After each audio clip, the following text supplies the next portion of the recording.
The SEC has recorded its resistance to Brad Garlinghouse's movement to compel the turnover of notes taken by Matthew Estabrook.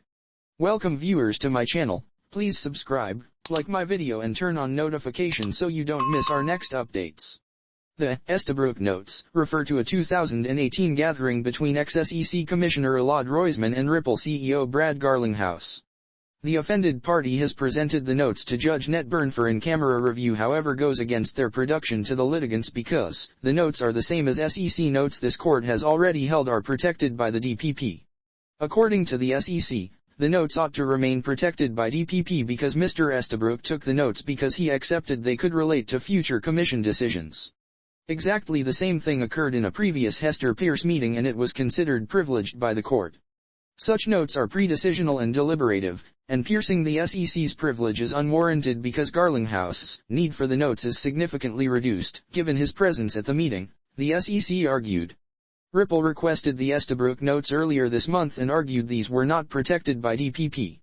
Notes taken by SEC staff in the context of fact-gathering with third parties, i.e., not simply the SEC, don't fall inside the scope of the DPP, regardless of whether the information gathered may later be relied on for future policy making, said Ripple in its movement to compel. Likewise with the other notes this court ordered the SEC to produce, there is no evidence that in the Estabrook notes, certain facts were recorded while others were purposely precluded as an exercise of judgment or deliberation, or that such a decision was settled on to help with agency decision production. SEC's expressed position, that the Estabrook notes were taken for purposes of eventually exhorting the Commission on policy, is exactly the very justification that the SEC gave for keeping notes of other gatherings, and that the court has already rejected. The fact that the SEC relies on information it learns when it makes policy doesn't make all of the information the SEC learned privileged. Litigant Garlinghouse requests that the court order the SEC to produce the Estabrook notes or, alternatively, order the SEC to provide the document to the court for in-camera inspection. As the adjudicator prepares to rule over the Estabrook notes, attorneys Jeremy Hogan and John Deaton commented on this fight between the SEC and Ripple. I don't think the judge orders these notes be produced.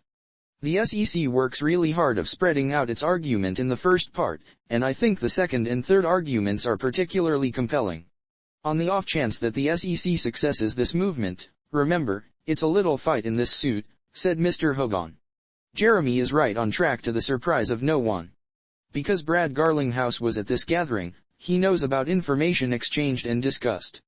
Judge Netburn already ruled Ripple couldn't have the notes from other gatherings Garlinghouse or SBI, its largest shareholder, were present for, Deaton commented.